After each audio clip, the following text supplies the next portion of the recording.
咁而家就喺批得入邊咧，就開始扭個掣，地方比較狹窄同黑暗嘅。咁啊，睇下扭一個掣扭幾耐啊？開始啊？係開始。我而家刪㗎。係慢慢扭啦。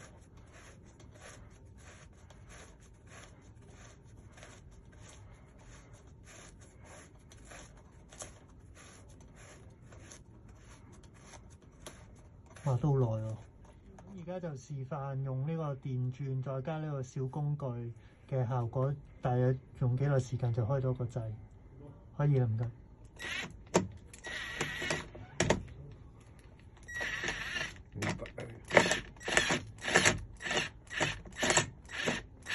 師傅，你覺得呢個嘢好唔好用啊？覺得點啊？梗係好用啦，用咗就起碼手都唔使扭到手軟啦。你覺得有咩改善地方啊？可以再冇啦，你用翻呢個一個大一個細嘅，咁我哋可以鬆得快好多，又唔使扭到手都軟埋啦。